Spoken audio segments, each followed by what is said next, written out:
Noong unang panahon, partikular na 2,000 taon na ang nakalilipas, may isang tao na handang sunugin ang mga kagubatan ng mga duwende at handa ring pumatay ng isang Diyos.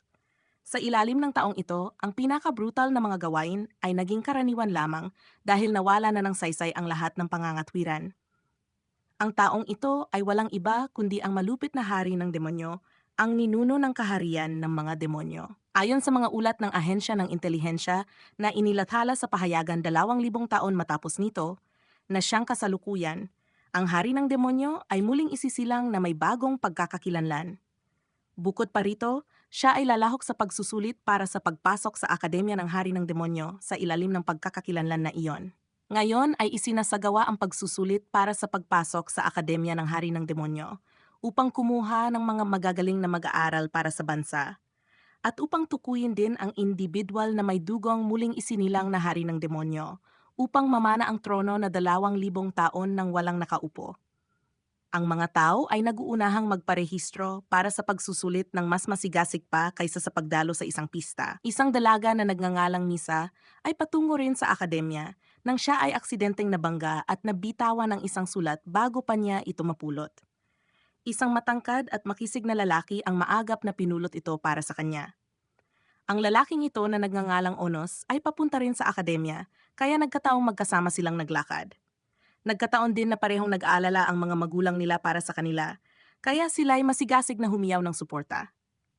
Sa simula ay wala naman itong halaga, ngunit biglang may isang usisero ang nakialam. Matapos makita ang nangyari, hindi niya napigilan ang pangungutya kay Anos at tinanong kung parang nasa kindergarten pa ito dahil kailangan pa ng magulang upang ihatid siya.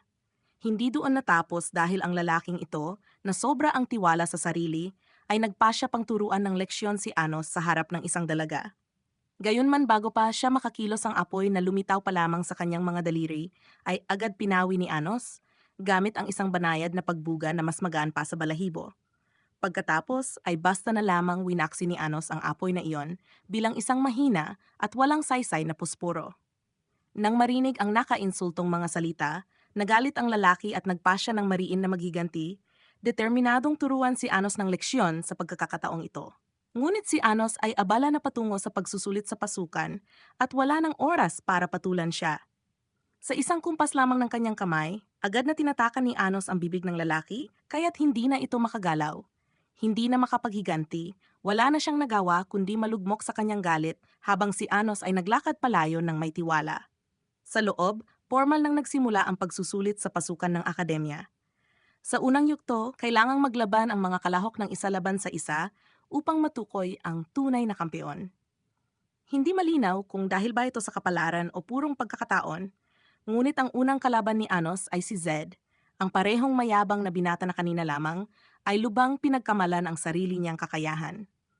Tiwala sa kanyang baluting lumalaban sa mahika at sa kanyang naglalagablab na espada, determinado si Zed na maghiganti. Ngunit sa pagkakataong ito, sa isang simpleng kumpas ng kamay, madaling pinawi ni Anos ang apoy sa espada. Upang gawing mas kapanapanabik ang laban at mabigyan si Zed ng pagkakataon, nagpasya si Anos na manatiling nakatayo at hindi gagamit ng mahika. Sa simula ng kanilang laban, nanatiling mapanghamak si Zed, ngunit sa parehong oras siya ay nasugatan ng isang di nakikitang hampas. Hindi maunawaan ni Zed kung bakit bigla siyang nasaktan. Ang totoo, ang tuloy-tuloy na tibok ng puso ni Anos ay sapat na upang maglabas ng kapangyarihan na kayang magdulot ng malalang pinsala kay Zed. Pinipigilan siyang makatayo. Sunod-sunod na pinahirapan ni Anos si Zed, gayunpaman matigas ang ulo nito at ayaw umamin ng pagkatalo. Ayon sa mga patakaran, hanggat hindi namamatay o sumusuko ang kalaban, hindi maaring ideklarang panalo ang isa. Na makita ni Anos na ayaw pa ring sumuko ni Zed, kumumpas siyang muli at naglaho si Zed saglit. Bago pa man tuluyang maunawaan ng mga manood ang nangyari, agad nang bigkas ni Anos ang isang orasyon ng muling pagkabuhay para kay Zed na katapos lamang mamatay. Marahil iisipin ng iba na ang pagdanas ng hirap ng kamatayan at muling pagkabuhay ay magpapaliwanag kay Zed upang sumuko. Ngunit nanatili siyang bulag sa katotohanan at tumangging magpasakop. Wala nang ibang pagpipilian, si Anos ay kinailangang i-log out si Zed ng ilang ulit sunod-sunod hanggang sa wakas si Zed ay napilitang umamin ng pagkatalo. Lubos na napahiya na para bang nais niyang ibaon ang kanyang ulo sa lupa. Sa ikalawang bahagi ng pagsusulit, kailangang sukatin ng lahat ang kanilang antas na mahika gamit ang isang kristal. Habang walang naging problema ang ibang mag-aaral, sa sandaling ipinatong ni Anos ang kanyang kamay dito, agad na naglaho ang kristal. Sa kanyang matalim na paningin, napansin ni Misa na bagaman tila zero ang ipinakitang antas ng mahika ni Anos, sa kanyang katawan nakatago ang napakalaking bukal ng kapangyarihan. Matapos makumpleto ang pagsusulit at matanggap ang resulta na pasado si Anos, inimbitahan niya si Misa na pumunta sa kanyang tahanan dahil alam niyang naghahanda na ang kanyang mga magulang ng isang pagdiriwang. Naghihintay na lamang na madala niya ang mabuting balita. Nais sanang gumamit ni Misa ng mahikang panglipad upang makarating agad. Ngunit sa halip ay ginamit ni Anos ang mahikang teleportasyon na nawala na sa loob ng 2,000 taon. Sa isang kisap mata lamang, nasa bahay na sila ni Anos. Ayon sa kanyang ina, si Anos ay lumaking napakabilis, mukhang ganap na sa gulang sa wala pang isang buwan mula nang siya ay ipanganak. Hindi lamang siya nakapasa sa pagsusulit ng Demon King Academy sa edad na 1 buwan, kundi ngayon ay nag-uwi pa siya ng isang asawa, bagay na lubos na ikinagalak ng kanyang lola. Ang anak na nakakahigit sa ama ay isang pagpapala para sa tahanan. Agad niyang tinawag ang kanyang asawa upang ibahagi ang kagalakan. Sa pagkakita sa husay ng kanyang anak, nagningning ang mukha ng kanyang ama sa sobrang pagmamalaki. Kaya't si Misa at ang pamilya ni Anos ay nagdiwang sa isang kainan na mistulang isang formal na pagpapakilala ng magiging manugang. Matapos ang masaganang hapunan at maraming inumin, personal na inihatid ni Anos si Misa pauwi. Sa kanilang paglalakbay, ibinahagi nila ang lahat ng bagay sa ilalim ng araw at sa huli nagkamay bilang opisyal na pagkakaibigan. Sa sandaling iyon, isang liwanag ang bumalot sa kanila at isang pader na itinayo ng mahikang arkitektural ang lumitaw, hudyat ng isang nagbabantang mabangis na labanan. Pagkaraan ay lumabas mula sa anino ang nakatatandang kapatid ni Zed na si Leo kasama ang kanyang mga tauhan. Matapos masaksihan ang kahihiyan ng kanyang kapatid kaninang umaga, dumating si Leo upang turuan ng leksyon si Anos at ibalik ang dangal ng kanyang pamilya. Hindi lamang para sa kanyang kapatid, dumating siya hanggang sa patayin mismo si Zed sa harap ni Anos upang ipakita ang kanyang kapangyarihan. Ipinahayag na ang pamilya Enzu ay walang pangangailangan para sa isang kabiguan na nagdala ng kahihiyan sa kanila. Sa kasalukuyang mundo, yaong mga hindi tuwirang nagmula sa linya ng hari ng demonyo ay itinuturing na dugong halo, likas na mababa kumpara sa mga dalisay na dugo na nagdadala ng orihinal na lahi ng hari ng demonyo. Sa kasalukuyan si Onos na tinitingnan bilang isang may halong pinagmulan ay naglakas loob na talunin si Zed na inapo ng hari ng demonyo. Ikinagalit ito ni Leo na gustong umakto bilang tagapagpatupad ng banal na parusa. Gayunman hindi alam ni Leo na si Anos mismo ang ninuno na labis niyang iginagalang. Nang marinig niya ang mga salita ni Anos, lalo siyang nagalit, iniisip na iniinsulto ni Anos ang kanyang ninuno, kaya agad niyang inutusan ang kanyang mga tauhan na maghanda para sa labanan. Gayunpaman ang mga sikreto at mahikang ginamit ni Leo ay pawang mga likha lamang ng liwanag na si Anos, mismo ang lumikha. Kaya para sa kanya napakadali nitong baliin na parang kumakain lamang ng candy. Upang palawakin ang pananaw ni Leo, ginawang totoong zombie ni Anos ang bangkay ni Zed bilang regalo sa kanya. Ngayon sa kanyang anyong patay na nabuhay muli at pinapagalaw ng matinding puot, lalo pang lumakas ang kapangyarihan ni Zed. Inakala ni Leo na hahayaan ni Anos na salakayin siya ni Zed, ngunit hindi interesado si Anos sa gayong malupit na laro. Sa halip gusto niyang baguhin ni Leo ang kanyang kapatid at pagkatapos ay magsanib puwersa silang dalawa upang labanan siya. Nang makita ang tunay na lakas ni Zed bilang isang zombie, bagaman nagulat si Leo ay tumangging umamin na nagdala ng kahihiyan sa kanilang pamilya ang kanyang kapatid. Ngunit nang makita niyang papalapit na si Zed na parang isang demonyo mula sa impyerno, doon siya natakot at sinubukang pakalmahin ito, ngunit huli na para magsisi. Sa isang iglap, parehong bumagsak ang magkapatid. Sa pagkakita sa kanyang mga inapo na nagtutunggali laban sa isa't isa, nadismaya si Anos sa kung gaano sila naging malupit at walang puso. Sa isang kumpas ng kanyang kamay, pinabagsak niya ang mga pader sa paligid at gumamit ng orasyon ng muling pagkabuhay upang iligtas ang buhay ng magkapatid na Inzu. Sa pagkakita sa isang nilalang na may pambihirang kapangyarihan tulad ni Anos, hindi na nakapagsalita ang magkapatid kundi nagtanong na lamang kung sino ba talaga siya. Matagal nang hinintay ni Anos ang sandaling may magtanong ng ganoon, Kaya yumuko siya pasulong upang matiyak na malinaw nila itong maririnig at ibinunyag niya. Kayo ay bulag sa malinaw na katotohanan, sapagkat ako ang inyong ninuno ang malupit na hari ng demonyo na si Onos, na nagbalik at mas makapangyarihan pa kahit sa dati. 2,000 taon na ang nakalipas ng subukan ng mga bayani na patayin si Anos upang ibalik ang kapayapaan sa sangkatauhan. Iginit ni Anos na kung siya ay papatay ng tao, hindi ba't ang mga bayani mismo ay nakapatay na ng di mabilang na mga demonyo? Bukod pa rito, kahit palipulin lahat ng mga demonyo, ang mga tao ay haharap pa rin sa ibang mga kaaway gaya ng mga espiritu at mga Diyos. Kaya upang wakasan ang mga tunggalian sa pagitan ng kaharian ng mga demonyo, ng banal at ng sangkatauhan iminungkahi ni Anos na makipagsanib puwersa ang mga bayani sa kanya upang lumikha ng mga pader na maghihiwalay sa mga lahi, papawi sa apoy ng digmaan at magbabalik ng kapayapaan sa mundo. Gayunpaman ang kanilang sakripisyo ay hindi magiging permanente. Sa halip sila ay muling isisilang pagkaraan ng 2,000 taon na may taglay paring alaala. Nang makita ng mga bayani na makatuwiran at nakahihikayat ang mga salita ni Anos, nagpasya silang magtiwala at makipagsanib puwersa sa hari ng demonyo. Habang nililikha ni Anos ang mahika upang bumuo ng mga pader, mabilis na ginamit ni Kanon ang kanyang banal na espada upang saksakin si Anos at sabay silang yumakap sa kawalan. Ang kanilang sakripisyo ay pansamantalang pumigil sa sangkatauhan na makilahok sa walang saysay na mga digmaan sa loob ng 2,000 taon bago sila tuluyang maglaho. Nagpasalamat sina Anos at Kanon sa isa't isa. Umasa si Anos na sa kanilang muling pagkabuhay ay maari silang maging magkaibigan sapagkat si Kanon lamang ang bayani na iginagalang ng malupit na hari ng demonyo. Gaya ng nakaplano, 2,000 taon ang lumipas muling isinilang ang banal na tauhan. Nang imulat niya ang kanyang mga mata, nakita niya ang kanyang mga lolo't lola na tuwang-tuwa sapagkat kapapanganak lamang nila sa kanilang panganay na anak. Bago pa man nila mabigyan ng pangalan ang sanggol, agad na pinangalanan ng banal na tauhan ang kanyang sarili na labis na ikinagulat ng kanyang mga lolo't lola. Muling bumalik sa 2,000 taon pagkaraan, sa unang araw ng klase ipinaalam ni Misa sa kanya na siya ay itinuturing na isang palaboy dahil sa maling pagbigkas niya ng pangalan ng malupit na hari ng demonyo.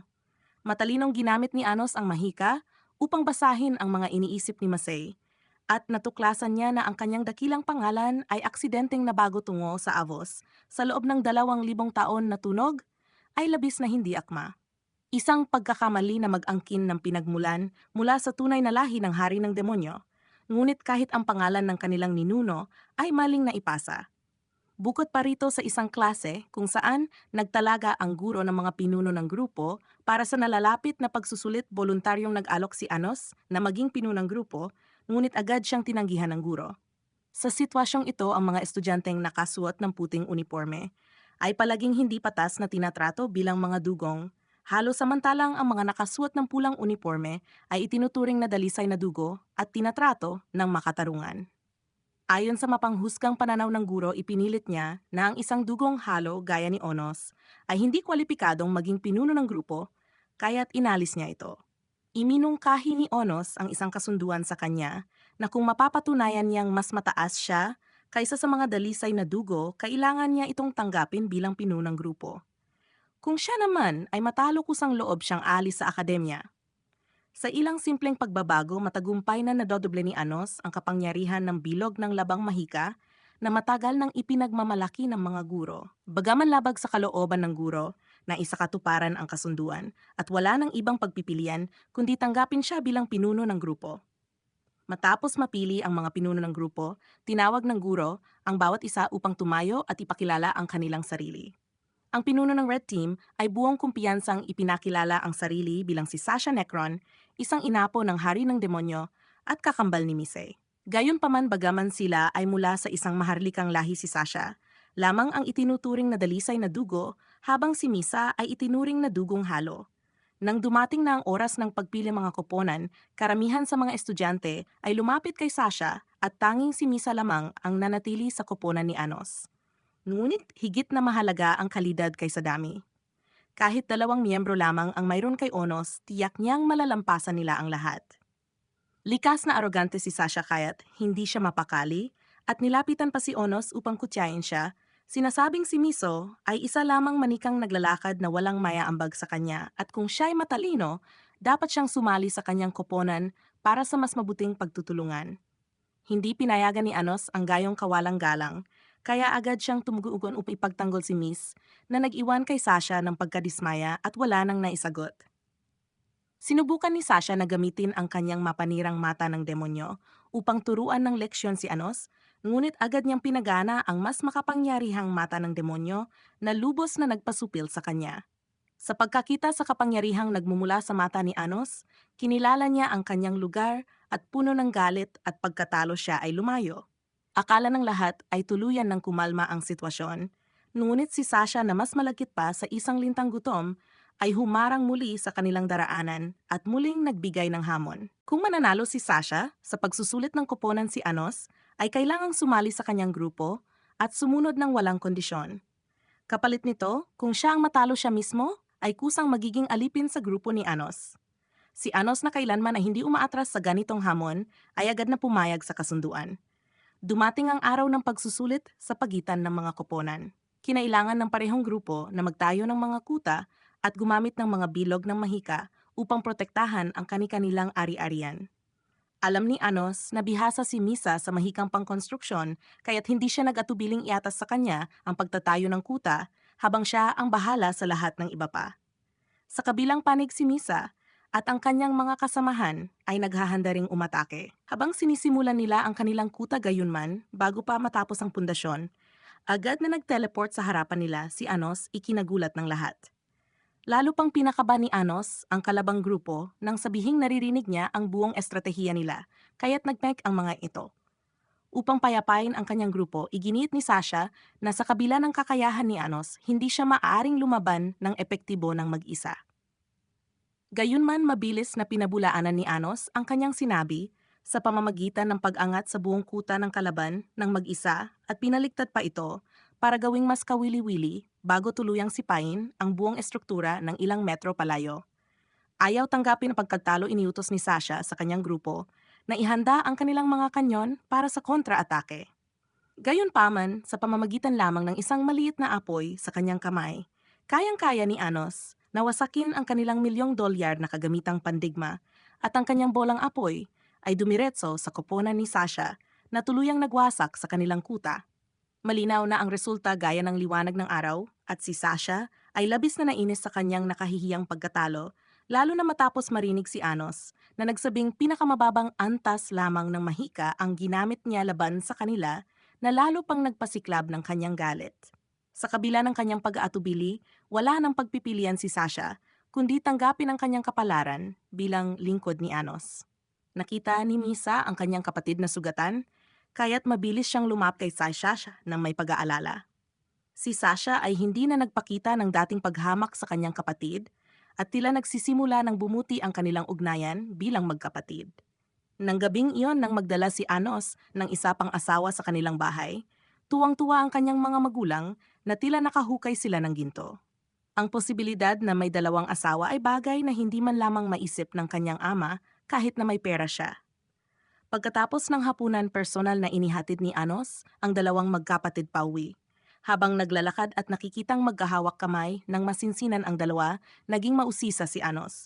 Kung bakit ngunit ngumiti lamang si Misa at nangakong sasabihin ang kuwento sa ibang pagkakataon bago tumakbo papasok ng bahay.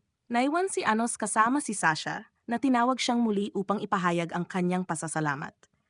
Pinuri niya si Anos dahil tinanggap siya at ang kanyang grupo na tumulong sa kanila upang magkabati ang magkapatid. Bilang tanda ng pasasalamat, binigyan ni Sasha si Anos ng isang makahulugang halik na kumatawan sa pagkakaibigan na labis niyang ikinagulat. Kinabukasan ay kaarawan ng kapatid ni Sasha at iniisip ni Misa na kumonsulta kay Anos tungkol sa anong angkop na regalo para dito. Gayunman alam ni Anos na kahit ano pa ang ibigay kay Sasha, lubusan siyang matutuwa rito. Habang nag-uusap sila, biglang umupo si Sasha sa tabi ni Anos at ayon sa kanilang kasunduan, formal na siyang sumali sa kanyang pangkat. Mula noon sa klase, inanunsyo ng guro na magkakaroon ng lektura mula kay Avik, isa sa 7 matatandang demonyo na lubhang makapangyarihan. Mabuti pa ring natatandaan ni Anos ang mga matatandang demonyo dahil siya mismo ang lumikha sa kanila gamit ang kanyang sariling dugo 2,000 taon na ang nakararaan upang maging tapat na alalay niya. Ibinunyag ni Sasha na matapos ang sakripisyo ni Anos, nagpatuloy sa pag-iral ang mga matatandang demonyo at itinatag ang akademya upang hubugin ang mga mahuhusay na individual na papalit sa posisyon ng hari ng demonyo. Lubos na nagduda si Anos nagtatanong kung bakit pamamahalaan ng mga matatandang demonyo ng ganoon kaluwag ang akademya kung sila talaga ang nagtatag nito. Lalo na dapat naramdaman na nila ang pagbabalik ng kanilang Panginoon, subalit wala ni anumang palatandaan. Natatakot na baka magdulot ng gulo si Anos sa mahalagang klase na ito, pinaalalahanan siya ng guro na alamin ang kanyang lugar at huwag magdulot ng abala.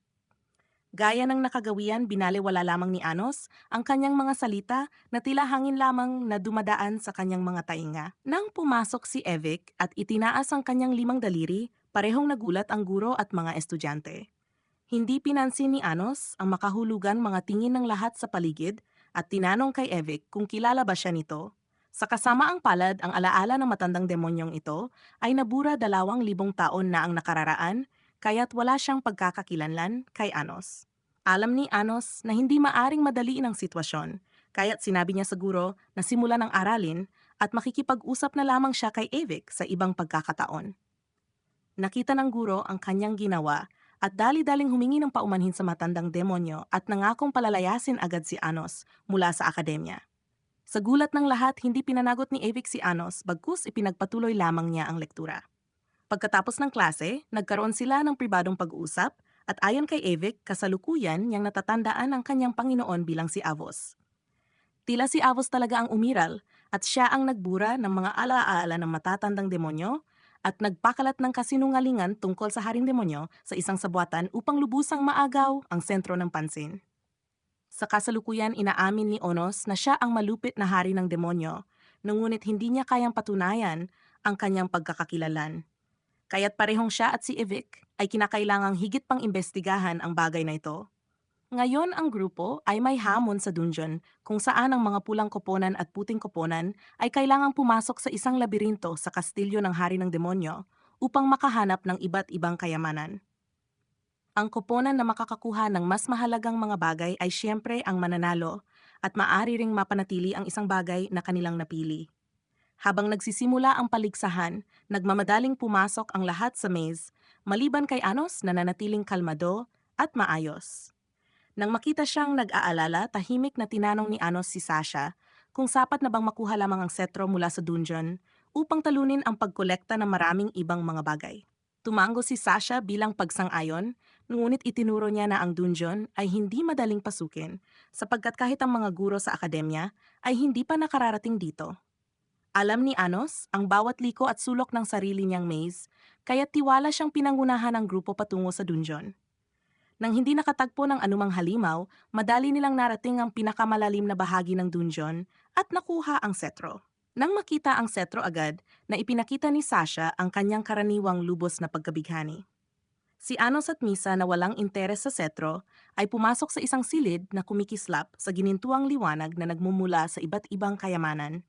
Pinayagan ni Anos si Misa na pumili ng anumang bagay bilang regalo para kay Sasha at inalok pa niya itong bigyan ng isa pang kayamanan.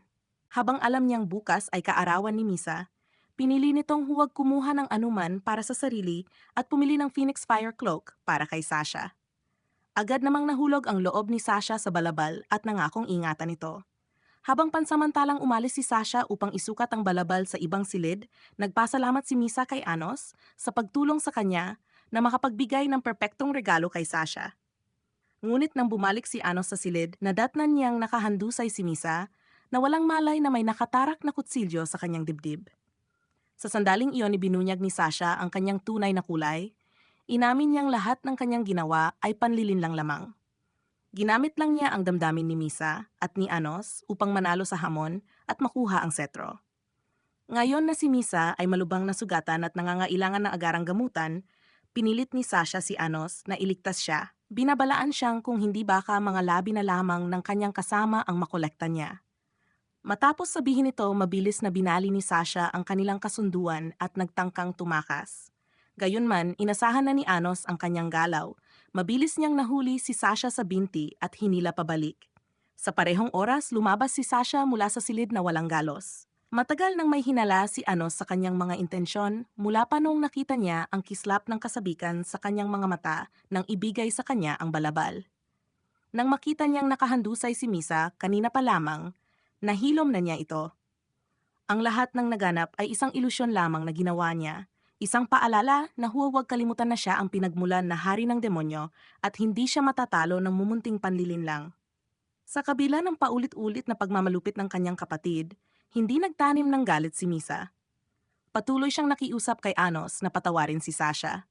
Sa simula na sana ni Anos na imbestigahan si Sasha upang alamin ang kanyang tunay na motibo.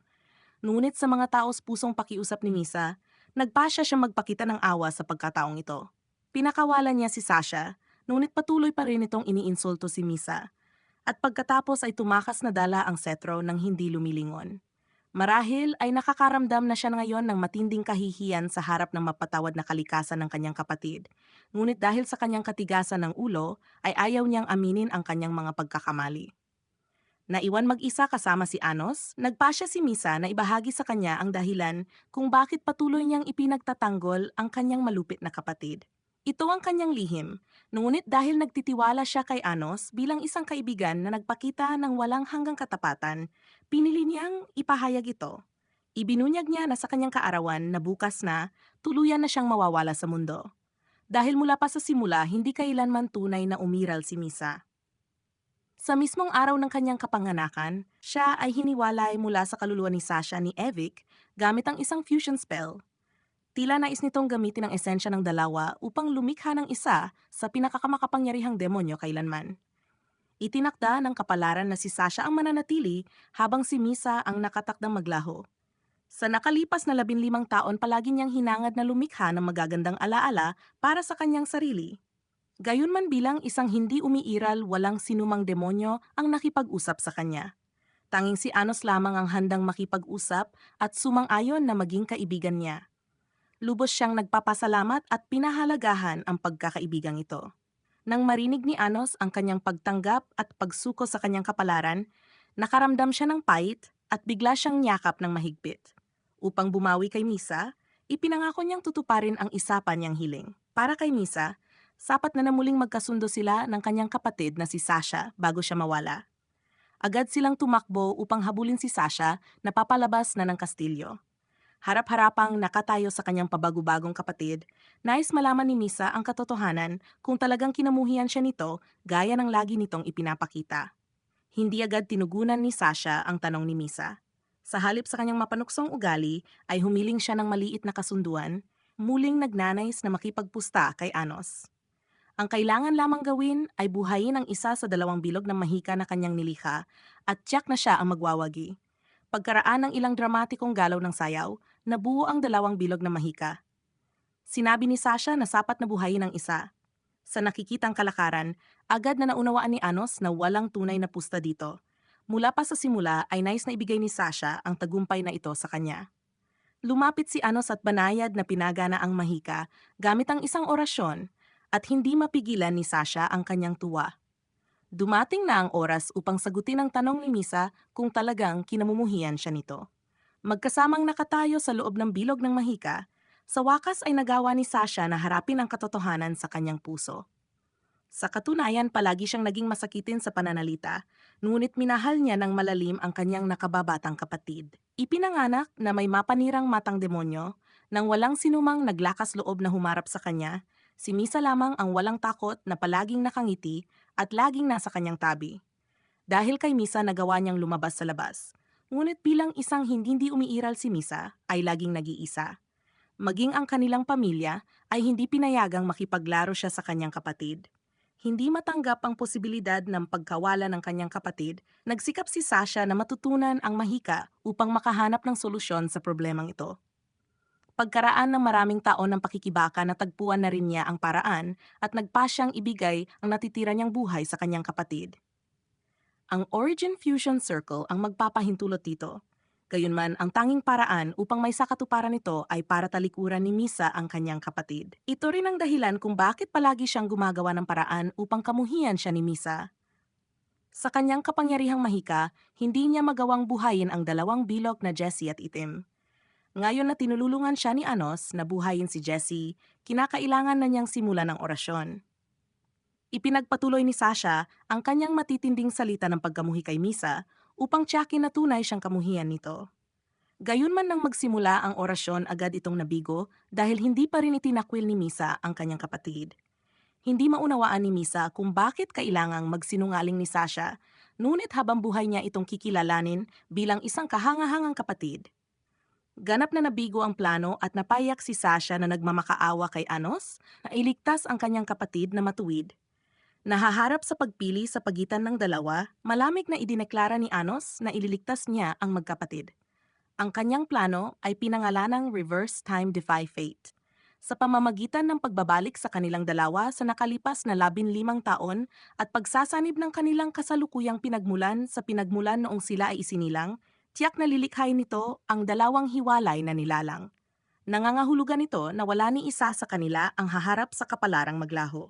Gayunman alam ni Sasha na tanging ang ninuno na hari ng demonyo lamang ang makakagawa nito. Habang si Anos ay magsisimula na ng orasyon, biglang tumarak si Evik ng espada sa kanyang dibdib. Tunay nga na naroon siya upang pigilan si Anos na iligtas ang magkapatid. Nais niyang gamitin ang katawan kapag nagsanib ang dalawa bilang sisidlan para sa muling pagkabuhay ng ninuno na si Avos. Tila si Evik ay ganap ng kontrolado ng isang kawalan, ngunit wala ng oras si Anos para makipaglaban sa kanya. Sa paggamit ng isang hamak at magaspang na espada upang siya ay talunin, lubos na minamaliit ni Evik ang kanyang pinagmulan. Sa mga salitang iyon, agad siyang pinabagsak ni Anos at tumilapon ng ilang metro palayo. Dahil naubusan na ng oras, sinimulan ni Anos ang orasyon upang ibalik ang dalawang magkapatid sa nakaraan. Gayunman, sa gitna ng proseso ay pinigilan sila ng Diyos ng oras, sapagkat ang pakikialam sa panahon ay lumalabag sa mga batas ng banal na kaharian. Upang hadlangan si Anos sa pagtupad ng kanyang plano, ipinahiram ng Diyos ng oras ang kanyang kapangyarihan kay Evik na nagtangkang patayin si Anos. Lasing sa tiwala dahil ng bagong kapangyarihan, buong yabang na inakalang kaya niyang tapusin si Anos. Sunod-sunod niyang inatake ang hadlang na nilikha ni Anos at nang tuluyan itong mabasag, agad niyang sinaksak ang puso ng kanyang kalaban. Inakala niyang iyon na ang katapusan, kaya't lumitaw ang ngiti ng tagumpay sa kanyang mukha. Subalit bago pa niya malasap ang kanyang tinaguriang tagumpay, biglang lumitaw si Anos mula sa kanyang likuran na lubos niyang ikinagulat. Ang pinagmulan ni Anos ay hindi ganoon kadaling wasakin. Hindi natinag, nag-orasyon si Evik upang ihinto ang oras. Ngunit dahil sila ay nakipaglaban mismo sa kastilyo ng hari ng demonyo, madali lamang para kay Anos na tawagin ang kanyang demonyong espada. Sa kanyang kamay, parang saranggola sa hangin, tuluyan niyang napilit si Evik na mag-log out ng laro gamit ang isang tiyak na hiwa. Dahil dito, ang nakaraang anyo ni Evik ay bumalik.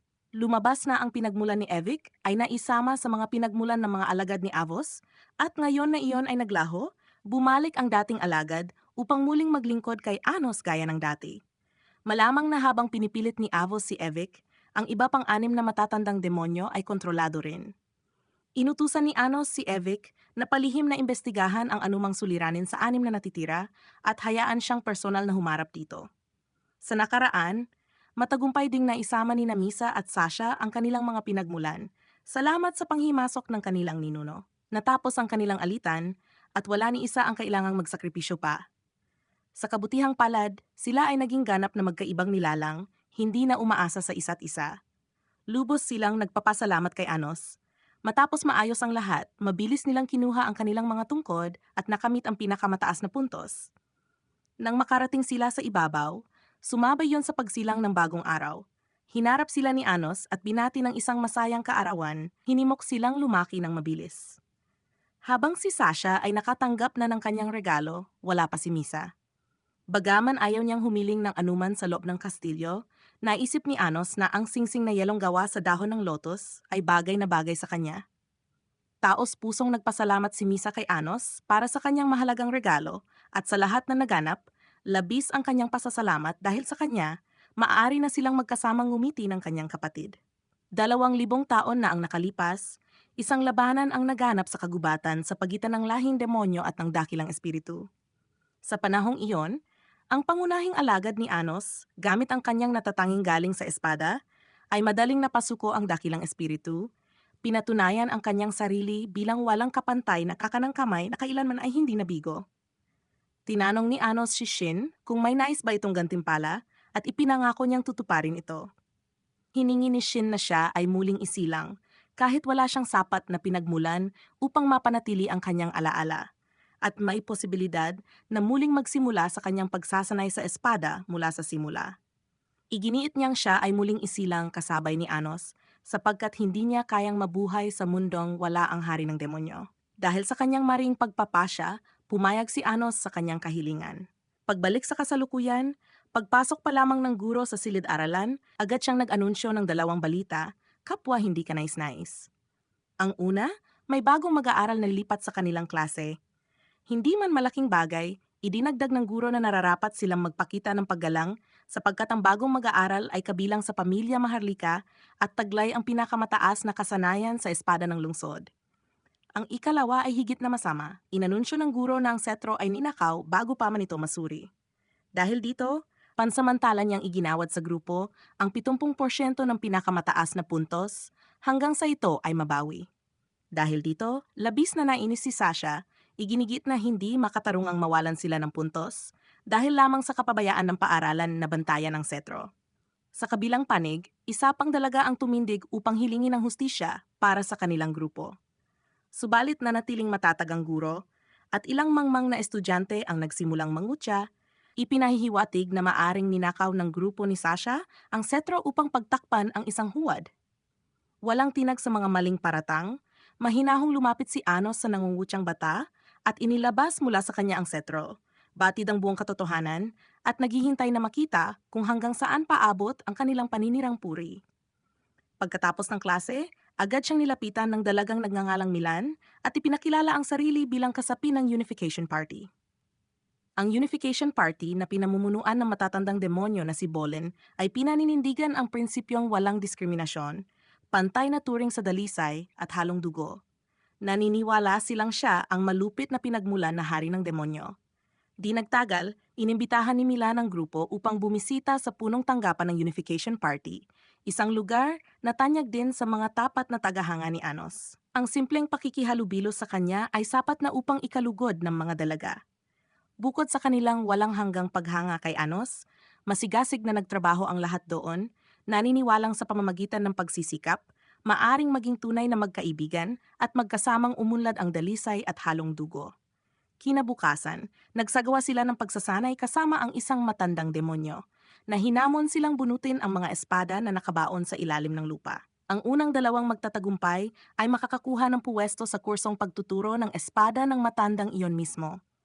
Nahihirapan ang lahat sa gawain, maging si Sasha na nawala ng lahat ng kanyang lakas sa mahika sa tuwing sinusubukan niyang bunutin ang espada. Habang lalo siyang nagpupursige, lalo lamang siyang naubos. Sa puntong iyon, tinukso siya ni Anos at agad siyang hinamon ni Sasha na subukin ding bunutin ang espada. Ibinunyag ni Anos na ang tanging espada lamang na hindi niya kayang bunutin ay ang sa bayani na si Kanon, kung hindi, madali lamang para sa kanya ang mga ito na parang piraso ng bakal. Kasabay nito, may isa pang estudyanteng nakabunot ng espada. Ngunit hindi natapos doon nang subukin ng matandang demonyo ang kanyang lakas. Agad siyang nawala ng malay matapos labanan ng estudyante. Ang tunay na matandang demonyo ay nagbigay daan kay Anos upang tapusin ang laban at matapos nilang isagawa ang kanilang mga galaw, ang dalawang matatanda ay nagtagpo ng may init na tingin. Ang natatanging estudyanteng kapapasok pa lamang ay si Rai, na kilala sa kanyang pambihira at halos perpektong kasanayan sa espada. Hindi inaasahan ay tahasan niyang tinanggihan ang alok ng guro na maging pinuno ng grupo at sa halip ay iginiit na nais niyang sumali sa koponan ni Anos. Gayunpaman, malinaw na sinabi ni Anos na hindi ganoon kadali ang pagsali sa kanyang koponan. Itinakda niya ang kondisyon na kung mananalo si Rai sa darating na kompetisyon ng mga grupo, ay tiyak na makakuha siya ng puwesto sa kanyang koponan. Sa intergroup competition, nakipaglaban si Rai kasama sina Milan at ang mga dalaga mula sa Unification Party laban sa tatlong kasapi ng koponan ni Anos. Dahil sa banayad na asal at paggalang ni Rai sa mga may halong dugo, agad na nahulog ang loob ng mga dalaga mula sa Unification Party sa kanya. Tulad ng nakagawian, si Misa ang inatasang magtayo ng kastilyo, habang si Sasha ay umatake at si Anos naman ay humarap kay Rai sa isang tunggalian. Upang tulungan ang mga dalaga ng Unification Party, ipinahiram ni Ray ang kanyang mahiwagang espada at kapangyarihan. Sa diwa ng pagiging patas, nangako rin si Anos na hindi siya gagamit ng mahika at haharapin si Ray gamit lamang ang isang tuyong sanga. Dahil sa lakas na ibinahagi ni Ray, lumakas ang loob ng mga dalaga at nagawa pa nilang kontrolin ang kuta upang umatake kina Sasha at ng kanyang kapatid. Sa isang kritikal na sandali, ayon sa mungkahi ni Anos, nagsanib puwersa ang magkapatid at matagumpay nilang winasak ang kuta. Sa kasamaang palad, nagtangka si Milan ng biglaang pag-atake mula sa likuran, ngunit mabilis na naiwasan iyon ni Sasha. Kasabay nito ay tinamaan naman si Ray ng hampas ni Anos. Matapos ang unang sagupaan, napansin ni Anos na hindi lamang mahusay ang galaw ng espada ni Ray, kundi pamilyar din ito sa kanya, na para bang nagtagpo na sila 2,000 taon na ang nakalipas. Sa kabilang bahagi ng labanan, nang makita ni Misa na nahihirapan si Sasha, agad siyang sumaklolo upang suportahan ito. Walang pag-aatubili nilang pinagsama ang Phoenix Cloak at ang Lotus Leaf Ice Ring upang palakasin ang kanilang kapangyarihan. Sa kombinasyon ng apoy at yelo, nakapaghatid sila ng matinding dagok sa mga dalaga mula sa Unification Party, sabay na winasak ang kanilang kuta at nakamit ang isang karapat-dapat na tagumpay. Sa tunggalian, kapansin-pansin ang pambihirang kasanayan ni Ray sa espada. Gayunpaman, ayon sa kapalaran, hindi maaring malampasan ng isang tauhang pantulong ang pangunahing tauhan. Sa kabila ng kanyang lakas, hindi nagawang talunin ni Ray si Anos. Sa isang napakabilis at makapangyarihang galaw, pinatalsik ni Anos ang espada mula sa kamay ni Ray, gamit lamang ang sanga. Buo ang loob na tinanggap ni Ray ang kanyang pagkatalo. Inamin niya na ang pakikipaglaban kay Anos ay nagbigay sa kanya ng kakaibang pakiramdam na para bang nagkita na sila 2,000 taon na ang nakalipas. Sumang-ayon si Anos, napansin niya ang pagkahawig ni Ray sa isang taong kilala niya noon. Inilahad ni Ray ang kanyang kamay upang tulungan siyang bumangon at kahit natalo siya at hindi nakasali sa koponan ni Anos, buo pa rin ang loob nilang maging magkaibigan. Upang mapalapit ang kanilang samahan, matapos ang isang masarap na pagkain ay inimbitahan ni Anos sina Ray at Milan na kumain ng hapunan sa kanilang tahanan. Tulad ng dati, mainit ang pagtanggap ng kanyang mga magulang kaya't naging masaya at maayos ang kainan. Dahil sa ipinakitang pagsisikap ni Milan sa labanan, pumayag si Anos na sumali siya at ang iba pang mga dalaga mula sa partido sa kanyang koponan. Pagkatapos kumain, lumabas sina Milan at Ray upang huminga ng sariwang hangin at magbahaginan ng damdamin. Katulad ng dati, ang banayad na tinig ni Ray at ang kanyang patas na pagtingin sa mga may halong dugo ay lalong nagpahanga kay Milan. Malapit na magsimula ang Magic Sword Tournament at inanunsyo ni Emily na kakuha si Ray ng puwesto sa torneo. Sa pagkakataong ito, nabigyan din ng puwesto si Anos, ngunit labis siyang nagduda sa kaganapan. Karaniwang hindi siya kinikilingan ng maharlikang pamilya, kaya't bakit nais nilang lumahok siya sa pagkakataong ito. Pinaginalaan ni Anos na may masamang pakana laban sa kanya. Kasabay nito ay dumating si Milan upang ipaalam na nais siyang makilala ng matandang demonyong si Bowen na pinuno rin ng Unification Party. Pagkakita kay Anos, hindi napigilan ng tunay na hari ng demonyo na si Bolin ang kanyang emosyon. Luhaan siyang lumuhod at yumuko kay Anos matapos ang 2,000 taon. Sa wakas ay muling nagtagpo sila. Humingi ng paumanhin si Bolin sa kanyang huli at malamig na pagtanggap sapagkat siya ay inatake noon ng isang nilalang na nagbura sa kanyang alaala tungkol sa malupit na hari ng demonyo. 2,000 taon na ang nakalilipas nang ialay ng hari ng demonyo ang kanyang sarili upang iligtas ang sangkatauhan. Nagising si Bolin at natagpuan ang kanyang sarili sa Great Spirit Forest. Upang muling makalikom ng sapat na kapangyarihan, pinili niyang manatili roon at mag-practice sa loob ng 1,000 taon. Nang siya ay bumalik sa mundo ng mga demonyo, nadiskubre niyang ang pangalan ng malupit na hari ng demonyo ay napalitan ng Avos nang hindi niya namamalayan. Tungkol naman sa Magic Sword Tournament, pinayuhan niya si Anos na huwag sumali sapagkat tiyak itong pakana ng maharlikang pamilya upang siya ay pabagsakin. Hanggat hindi siya lumalahok, maaaring lumitaw ang pangalang Avos sa laban. Pumayag si Anos na kanyang isa sa alang-alang ang payo ni Bolin at agad na umuwi upang kainin ang pagkaing inihanda ng kanyang ina. Pagdating niya sa bahay, ipinagmamalaki ni Misa ang kanyang galing sa pagluto sa pamamagitan ng mga pagkaing paborito ni Anos. Habang kumakain, ibinunyag ng kanyang ina na may dumating na guro upang ipaalam ang kanyang puwesto sa Magic Sword Tournament. Tila pinipilit siyang lumahok sa pamamagitan ng mga anunsyo na ikinalat sa lahat ng dako. Bagaman ayaw talagang lumahok ni Anos nang makita ang masiglang mukha ng kanyang ina at ang pagka-excite nito, nahirapan siyang tumanggi. Lalo na nang makita niya ang masasarap na pagkaing inihanda ni Misa para sa kanya. Nais niyang suklian ito, kaya't iminungkahi niya na humiling si Misa ng kahit anong bagay na kanyang nais at tutuparin niya ito. Pagkatapos mag-isip, hindi material na bagay ang hiningi ni Misa. Sa halip, gusto niyang mamasyal kasama siya sa lungsod kinabukasan. Dahil libre naman siya kinabukasan, agad siyang pumayag. Kaya't natuloy ang kanilang lakad ayon sa plano. Bumisita sila sa isang tindahan ng magic model na palaging pinupuntahan ni Misa. Bilang isang VIP na customer doon, mainit siyang sinalubong ng may-ari at inimbitahan na pakiramdam ay bahay lang niya iyon. Tulad ng nakagawian, dinala niya si Anos sa isang silid na panggawa ng mga modelo kung saan gumamit siya ng mahika upang lumikha ng isang masayang tagpong pampamilya na kumakain ng sabay. Alam ni Anos na mahilig si Misa sa mga ganitong makabuluhang bagay kaya't lumikha siya ng isang maliit na modelo ng buong lungsod na talagang kaakit-akit. Ayon sa inaasahan, labis na natuwa si Misa nang makita ito. Tuwing siya ay wala sa bantay, inilalabas niya ang modelo upang pagmasdan. Tinulungan pa siya ni Anos na ilagay ito sa isang singsing. Buong pusong nagpasalamat si Misa kay Anos para sa mahalagang regalong ito at ipinangako niyang ingatan ito ng mabuti. Pagkatapos ay dinala niya siya sa isang cat cafe para sa pagbabago ng tanawin. Formal na dahilan nila ay upang uminom ng bubble tea, ngunit sa katunayan iyon ang lugar kung saan niya isinagawa ang pagkikita kay Evic upang marinig ang impormasyong nakalap nito. Ayon sa investigasyon ni Evic, ang Unification Party ay hindi pinamumunuan ni Bowen kundi ng ibang tao pa. Bukod dito kahina-hinala si Bowen dahil napakadali para sa kanya na makatakas sa pagkontrol ng isipan ni Avos. May isa pang tao na kasalukuyang nagtatago sa isang ospital na itinayo ng ama ni Emily, ngunit lumilitaw na siya ay isa lamang taw-tauhan na minamanipula ng iba.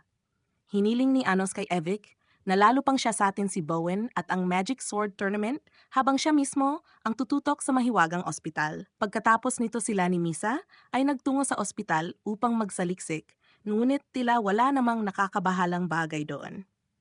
Gayunpaman, higit na nakabahala ang pagkakita kay Ray na dumadalaw sa kanyang inang may sakit. Kakaiba ang kilos ni Ray na mabanggit ni Anos ang Magic Sword Tournament sapagkat tumanggi pa siyang tanggapin ang alok na pagalingin ang karamdaman ng kanyang ina. Sa mismong araw ng torneo, bago pa man ito magsimula, dumating si Evic upang ipaalam na maaring kasabwat ni Bolan ang dalawang matatandang demonyo na ang isipan ay kontrolado ni Avos. Samantala, ang ina ni Ray ay kasalukuyang dumaranas ng sakit ng espiritu at nasa ospital para sa gamutan. Sa unang laban ng torneo, kinailangang harapin ni Anos ang kampiyon ng nakaraang taon. Sa simula, wala siyang balak na ilantad ang sarili. Ngunit nang marinig ang masiglang hiyawan ng kanyang ina sa mga manood, kasama ang pawis at pagsisikap na inilaan ng kanyang ama sa paglikha ng demonyong espada, para sa kanya hindi niya nagawang biguin ang kanyang mga magulang, kapatid at mga kaibigan. Bitbit ang espadang hinubog ng kanyang ama, buong tapang siyang umakyat sa entablado, puno ng kumpiyansa at handa na sa laban. Sa lugar ng paligsahan ng dating kampiyon ay buong sikap pa ring umatake kay Anos, ngunit sa kanyang abang kakayahan, hindi man lang siya makadampi ng isang hibla ng buhok ni Anos. Higit pa rito ang kanyang mga magulang at ang mga dalaga mula sa Unification Party ay malakas na sumisigaw ng suporta. Madaling tinalo ni Anos ang kampiyon sa loob lamang ng isang minuto. Sa kabila ng kahihiyang dinanas, hindi pa rin siya makapaniwala sa kanyang pagkatalo. Malinaw na sinabi ni Anos na maaaring hamakin niya ito sa pagiging mahina, ngunit kailanman ay hindi dapat maliitin ang espada na nilikha mula sa puso at kaluluwa ng kanyang ama na isang panday. Sa marinig ito, ang kanyang amang nakaupo sa mga upuan ay naantig at napaluha sa labis na pagmamalaki sa kanyang anak. Ang susunod na laban gaya ng inaasahan ay madaling naipanalo ni Ray. Gayunpaman, nagulat ang lahat ng ianunsyo na si Ray ay kakatawan sa paksyong maharlika sa laban. Matapos ang laban, kalmadong nakipagtagpo si Ray kay Anos at hayagang kinilala ang pangako ng maharlikang pamilya sa kanya. Nabibigyan siya ng napakalaking halaga ng salapi kung sasali siya sa hukbo sa ngalan lamang. Itinanggi pa ni Ray ang kanyang ugnayan sa kanyang mga kaibigan at ipinahayag ang pagsisisi sa pagtatatag ng mga samahan. Mas mapait pa, siya mismo ay nagdeklara na siya mismo ang papatay kay Anos sa torneong ito. Matapos sabihin ito, hinugot ni Ray ang kanyang espada at tinangkang saksakin ang kamay ni Anos, samantalang si Anos naman ay gumanti rin ng galaw upang durugin ang puso ni Ray. Gayunpaman, sa sandaling iyon, sinusubok lamang nila ang lakas ng isa't isa sapagkat ang kanilang tunay na labanan ay magaganap pa sa darating na pinal. Mula sa galaw na iyon natuklasan ni Anos na ang katawan ni Ray ay nakagapos ng isang demonyong espada, malamang isang kontrata na itinanim sa kanyang puso ng maharlikang pamilya upang igapos siya. Ang kontratang ito ay maaring sumira sa diwa ni Ray kung siya ay lalabag sa alinmang kondisyon. Malamang ito ang dahilan kung bakit hindi siya humingi ng tulong kay Anos. Pagkatapos nito, kapwa nagwagi sina Anos at Ray sa kanilang mga laban at diretsong nakapasok sa pinal. Dahil kinailangan ni Anos na asikasuhin ang ilang bagay, ipinagkatiwala niya ang demonyong espada sa kanyang ina upang iuwi na ininihatid ng mga dalaga mula sa unification party. Dinala niya si Milan upang dalawin ang ina ni Ray sa ospital na tulad ni Milan ay kalahating tao at kalahating espiritu. Ayon sa ina ni Ray, nang siya ay magising isiniwalat niya na ginamit siya ng maharlikang pamilya upang pilitin si Ray na sumanib sa kanilang panig. Alam niyang tiniis ni Ray ang lahat para sa kanya, kaya nakiusap siya kay Anos na tulungan si Ray na makalaya sa mga gapos na ito. Sa kasalukuyan, ang pagliligtas sa ina ni Ray ay nangangahulugan ding pagtulong sa kanya. Batay sa kanyang nalalaman tungkol sa sakit ng espiritu, kinakailangang muling may kalat ang mga alamat tungkol sa mga espiritu upang tuluyang mapawi ang sakit na ito. Bagaman hindi matandaan ng ina ni Ray ang pangunahing parirala tungkol sa alamat ng espiritu, tila nagpapakita siya ng mga senyales ng pagbuti. Mukhang hindi pa tuluyang naglaho ang alamat tungkol sa mga espiritu. Una, kinakailangang mapanatiling buhay ang ina ni Ray hanggang matapos ang laban. Bilang kapwa espiritu, hiniling ni Anos kay Milan na maglipat ng enerhiya sa ina ni Ray at pagkatapos ay siya na ang tutulong upang ibalanse ang nawalang enerhiya. Matapos sabihin ito, lumikha si Anos ng isang formasyon para gamutin siya ni Milan. Sa oras na iyon, ang ina ni Anos at ang mga dalaga na nag-eskorta ng espada ay masayang-masaya. Biglang lumitaw si Emily at nagsinungaling sa mga tagapag-ayos na kinakailangan nilang bawiin ang espada mula sa mga kalahok sa pinal kahit wala namang ganoong patakaran mula pa sa simula. Mabilis na nabatid ng ina ang kanyang patibong upang agawin ang espada ni Anos. Nang makita ito, mariing tumanggi ang ina na ibigay ang espada, kaya't agad naging marahas si Emily at naglunsad ng kidlat na atake upang agawin ito.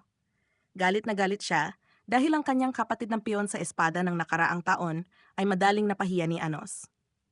Naniniwala si Emily na ang mga may halong dugo ay laging mababa at ang kahihiyan na ginawa ni Anos sa kanyang maharlikang kapatid ay hindi matatanggap.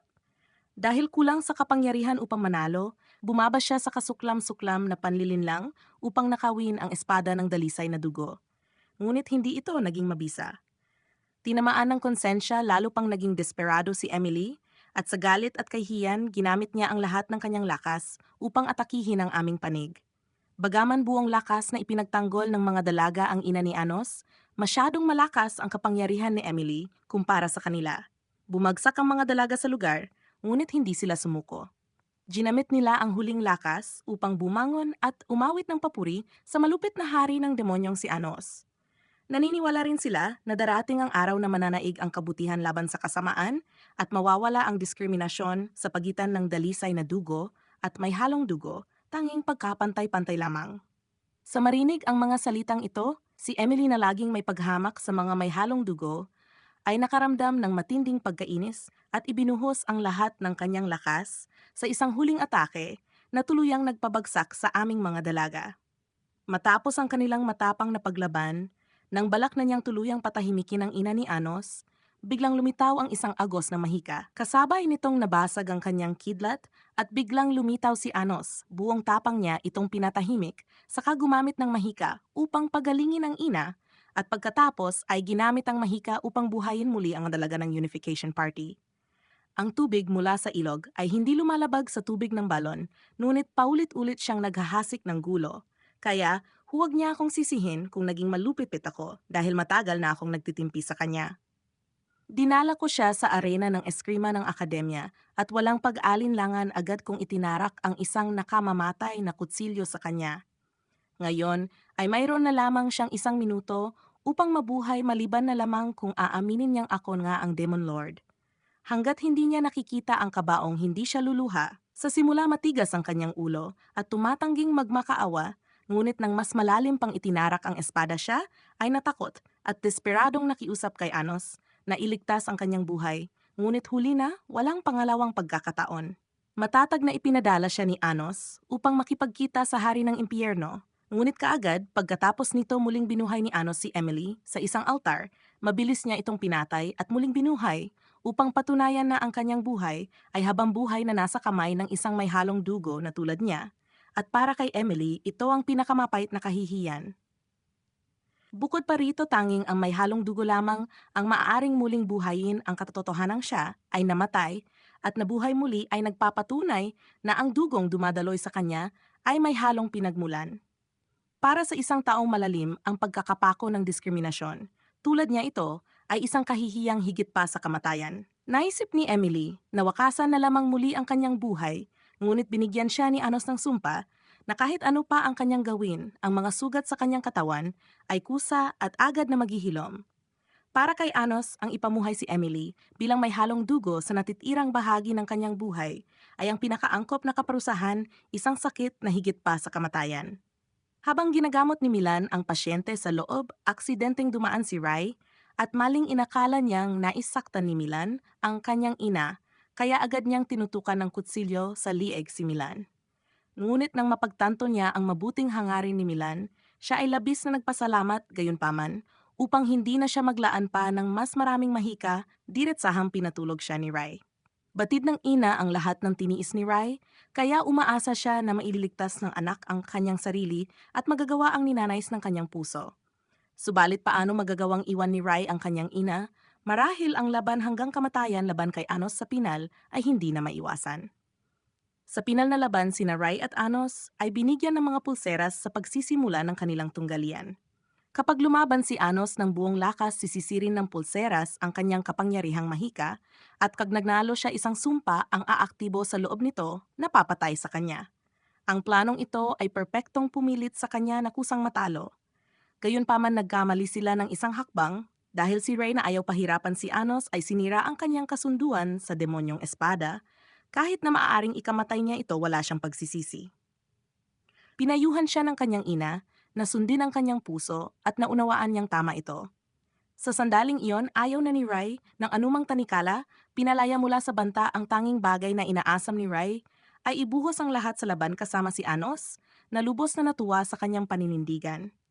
Walang pag-aalinlangan, parehong sumabak sila sa labanan sa nakakasilaw na bilis, halos imposibleng makita ng mga manonood ang mga landas ng kanilang espada. Ang tunggalian ay napakatindi, bawat tama ng espada ay nakamamatay sa bilis. Sa huling hampas, matagumpay na naputol ni Rai ang isa sa mga braso ni Anos, ngunit kapalit nito siya naman ay tinuhog sa puso ng espada ni Anos.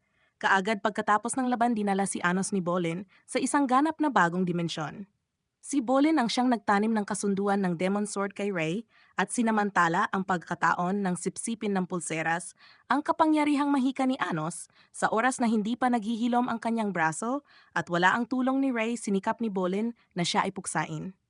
Higit pa rito, tumawag si Bolin ng dalawa pang dakilang demonyo upang tumulong sa kanya na puno ng kumpiyansa sa tagumpay. Gayunpaman hindi hinayaang magtagumpay si Bolin ng higit sa 30 segundo dahil naglunsad si Anos ng isang biglaang atake na agad nagpanumbalik sa bagong daing ng mga demonyo.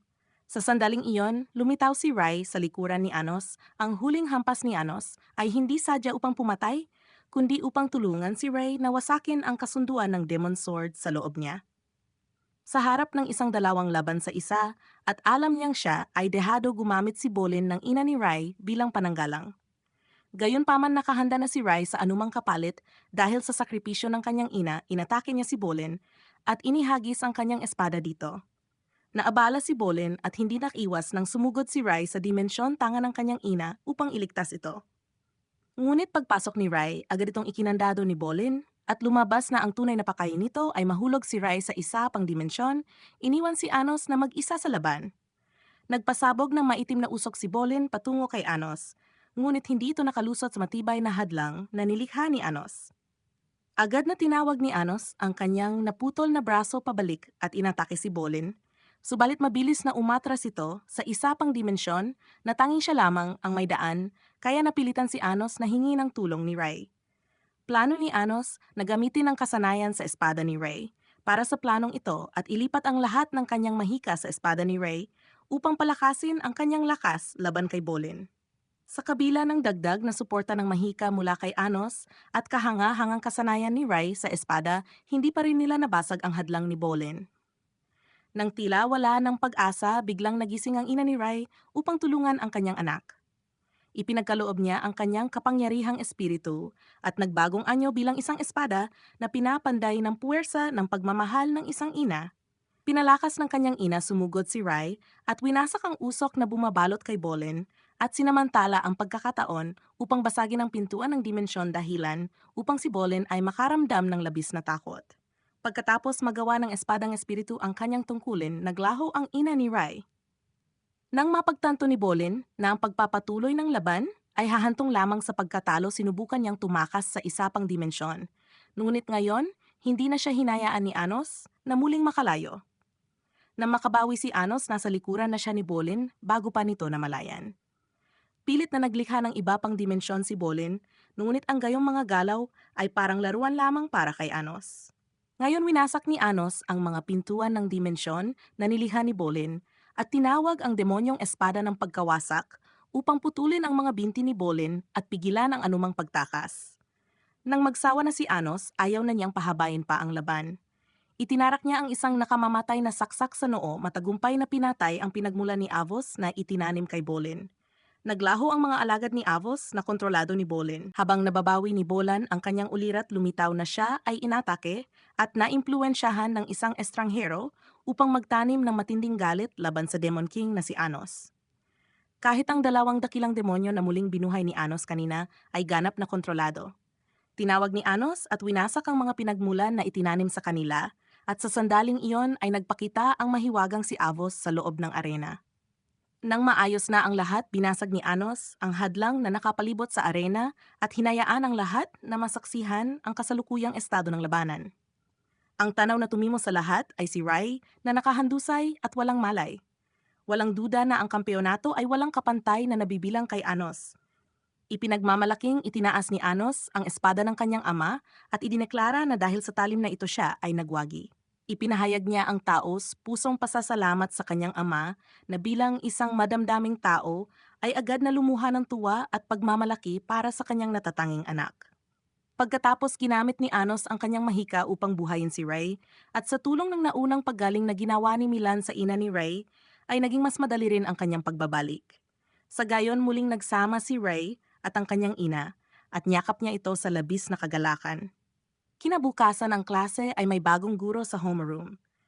Humiling ng pagliban si Miss Emily at mula ngayon si Historia na ang hahawak bilang guro. Walang nakakaalam kung bakit biglang nawala si Emily maliban kay Anos, na nakaalam na ito ay dahil sa sobrang pagkabigla at hindi na niya kayang makabawi matapos matuklasang siya pala ay may halong dugo. Inanunsyo ng bagong guro na magkakaroon ng programang palitan kasamang ibang akademya kung saan ang mga estudyante ay pupunta sa paaralan ng mga superhero sa mundo ng tao. Ito ang unang pagkakataon na patungo sa mundo ng tao at lahat ay sabik maliban kay Anos na nanatiling walang imik. Upang maghanda para sa palitan, nagtanong si Historia sa lahat tungkol sa pagkakaiba ng mundo ng tao at ng mga demonyo. Dahil nakipaglaban na siya dati laban sa mundo ng tao, lubos na pamilyar si Anos sa kanila.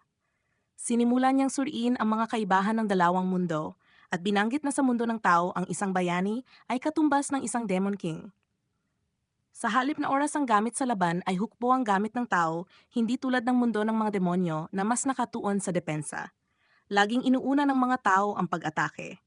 Lahat ng kanyang itinuro ay ganap na tama at walang pagkukulang. Pagkatapos ay palihim siyang nakipagkita kay Bolin na nagbigay ng ulat tungkol sa investigasyon.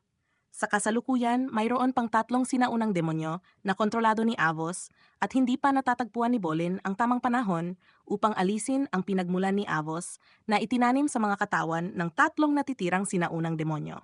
Kaugnay sa pakikilahok sa palitan ng akademya, pinaalalahanan siya ni Bolin na maging mas maingat dahil ang Hero School ay may espesyal na klase na tanging nagsasanay ng mga superhero. Sa isang panahon ng kapayapaan na walang digmaan ang katotohanang nagpapatuloy sila sa pagtakbo ng ganitong klase, ay tiyak na nagpapahiwatig na maaring may kahina-hinalang pakana sa likod nito. Pagkatapos tanggapin ang impormasyon mula kay Bolan, dinala ni Anos si Rai sa kanyang marangyang mansyon at pinayagan siyang pumili ng anumang espada para sa kanyang sarili. Pagkatapos ng maingat na pag-iisip, pinili ni Rai ang pinakatampok na espada na pinangalan ng First Intent.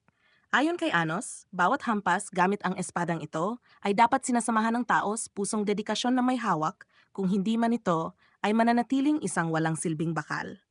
Nang makita niya si Ray na madaling nakaputol ng bagay na kanyang nilikha, siya ay lubos na nasyahan. Sa kanyang nakaraang buhay, tanging ang kanyang kanang kamay na isang maasahang tauhan lamang ang nakapaghawak ng espada. Ang pagkakita kay Ray ay nagpapaalala sa kanya kay Shin mula sa nakaraan. Ang implikasyon ng reinkarnasyon ay napakalinaw, ngunit hindi ito iniiwasan ni Ray.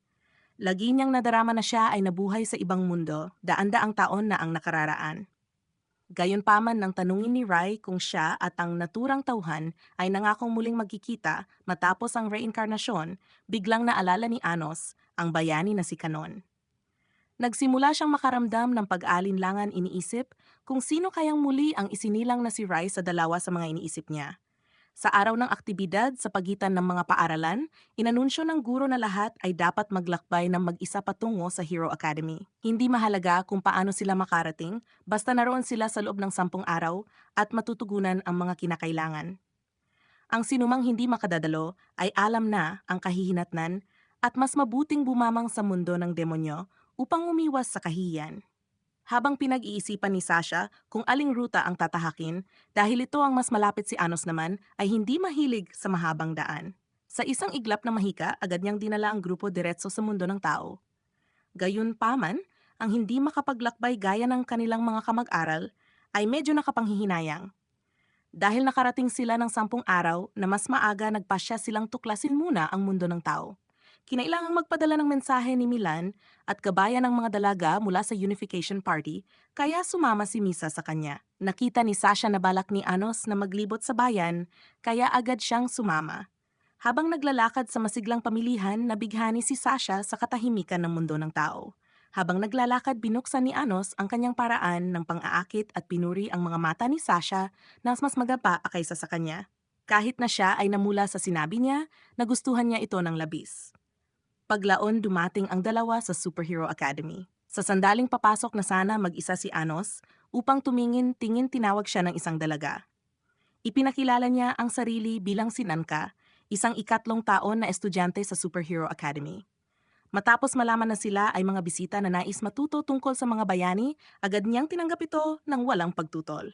Sa loob ng aklatan, mayroong napakaraming impormasyong pangkasaysayan tungkol sa mga superhero noong panahon ng digmaan, kabilang ang mga larawan ng bayani na si Kanon, isang lalaking pinasalamatan ng buong sambayanan. Nang marating nila ang seksyon tungkol sa mga superhero, ipinakilala ni Nanka kay Sasha ang isang aklat na nagdodokumento kung paanong napatay ng bayani na si Kanon, ang malupit na Demon King. Nang marinig ito, nagalit si Sasha na ang mga tao ay naglakas loob na baluktutin ang kasaysayan.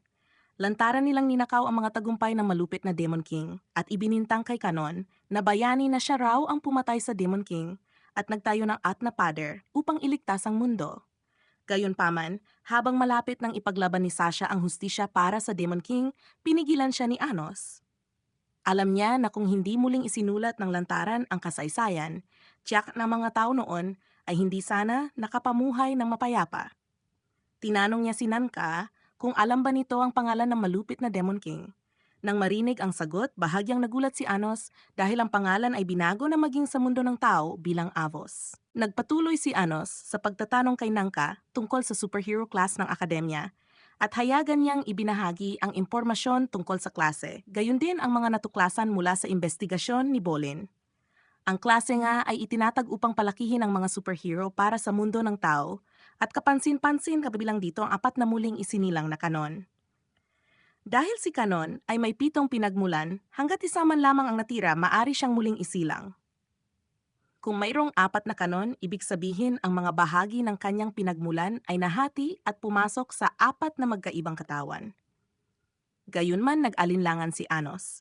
Kung tunay ngang muling isinilang si Kanon, bakit siya nanatiling tahimik sa harap ng gayong maling kasaysayan nang hindi man lang sinusubukang itama ito? Sa sandaling iyon, dalawang karaniwang tao na nag-angking sila ang pangalawa at pangatlong pinagmulan ng muling isinilang na Kanon ang lumapit. Ang pangatlong pinagmulan ng marinig na si Anos ay nagmula sa mundo ng mga demonyo, ay agad na gustong lumaban upang ipakita ang kanyang lakas. Gayunman, sa isang magaan na pitik lamang ng pulso ni Anos, ay itinapon niya ito ng ilang metro palayo.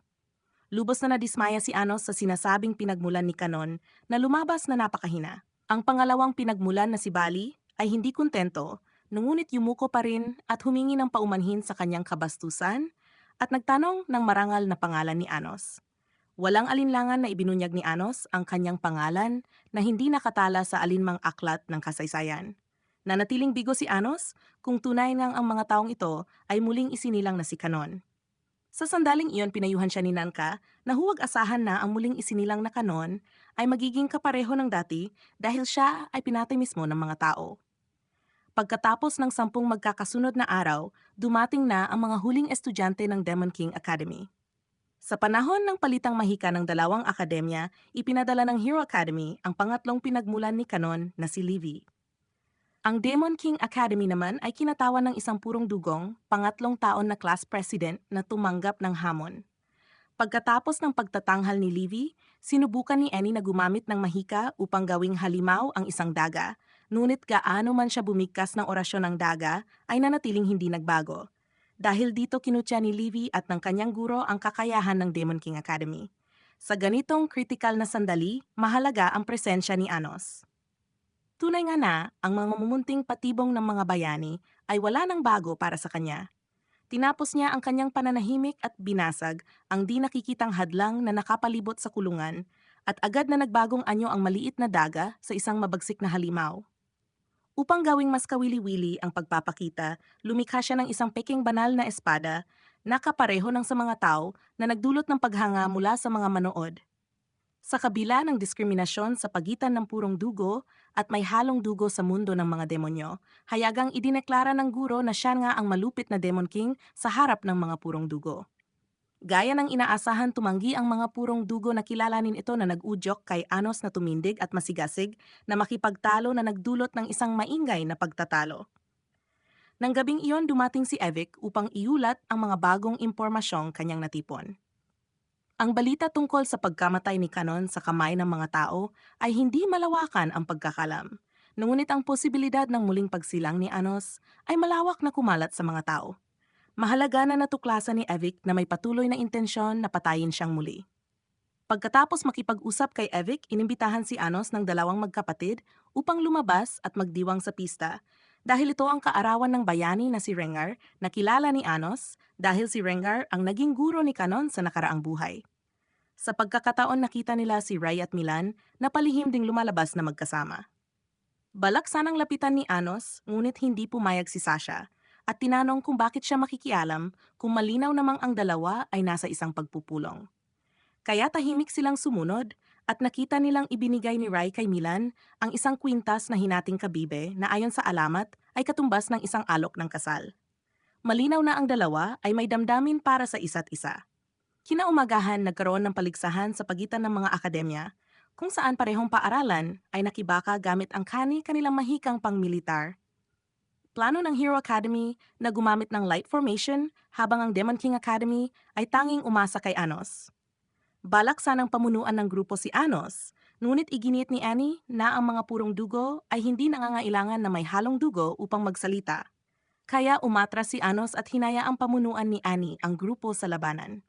Habang parehong panig ay nagsimulang buuin ang kanilang mga formasyon sa ilalim ng tubig, ipinagpatuloy ni Annie ang kanyang karaniwang estratehiyang depensibo.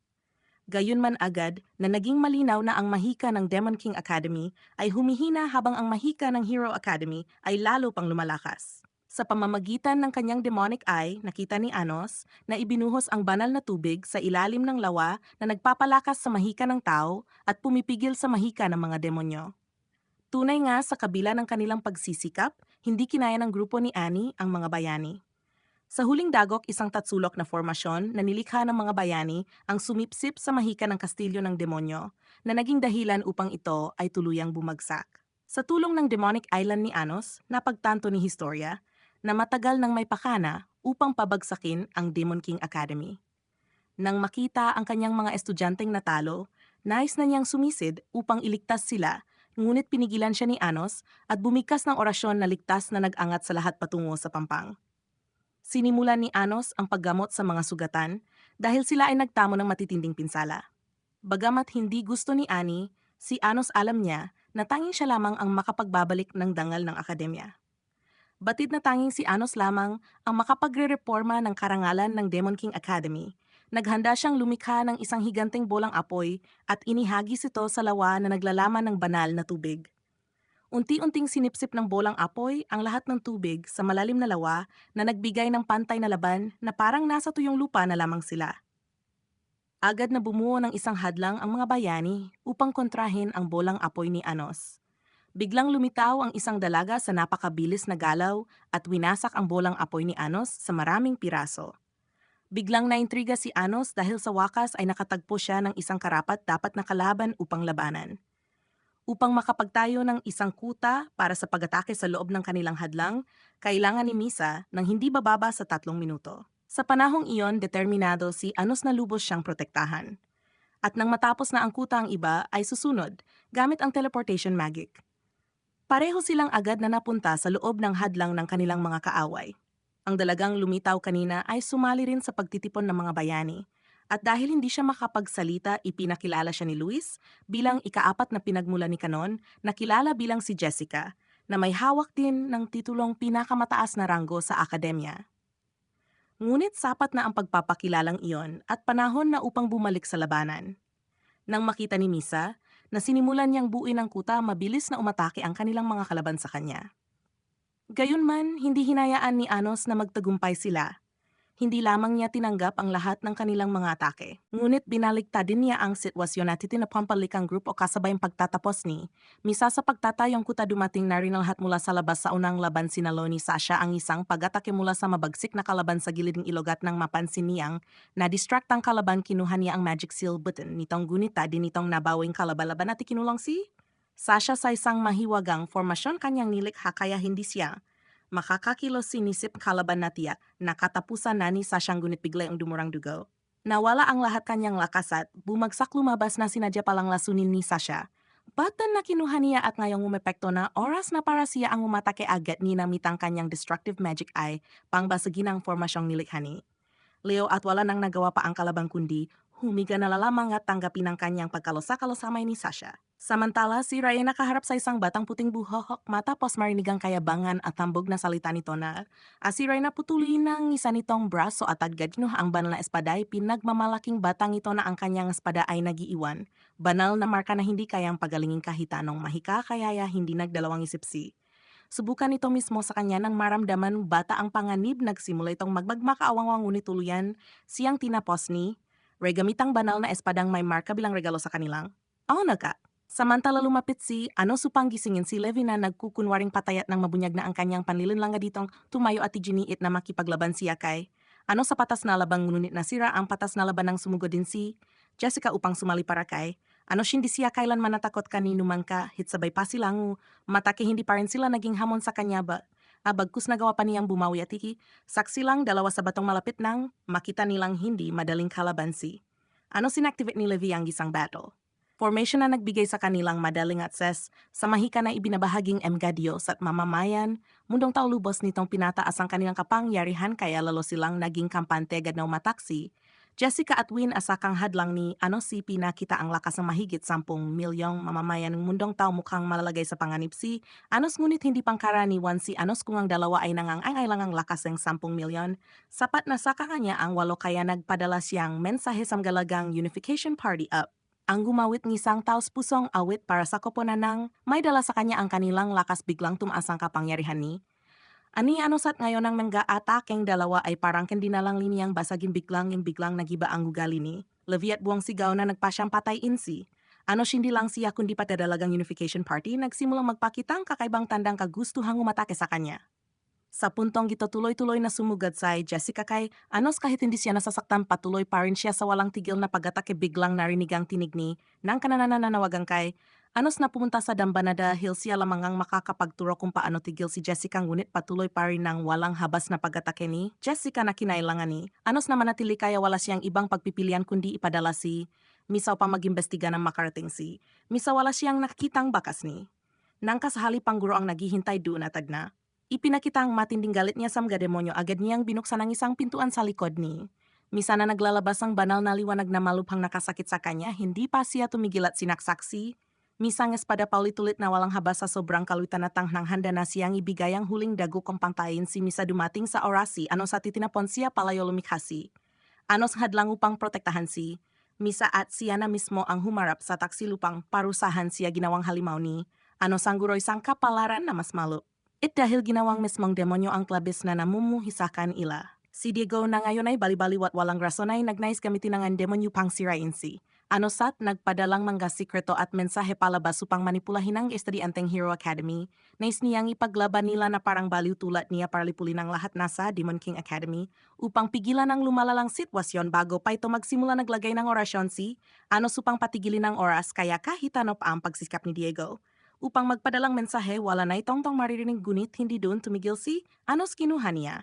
Ang pinagmula ni Diego at pagkatapos pahirapan ito hanggang sa hindi na niya, kayang tiisin piniga niya ito sa kanyang kamay kaya wala ng pagkakataong mabuhay siyang muli. Pagkatapos gamutin si Misa, binuhat siya ni Anos patungo sa silid sa likod ng pintuan at doon nga natagpuan si Nanka na nakakakulong sa loob ng isang bilog na napapalibutan ng dimabilang na itim na mga bilog na bumabalot sa lugar. Agad nagising si Nangka nang dumating si Anos at buong desperasyon siyang nakiusap na ilabas siya kapalit ng kanyang pangako na ibubunyag ang lahat ng mga nakatagong katotohanan na hindi pa nailalantad.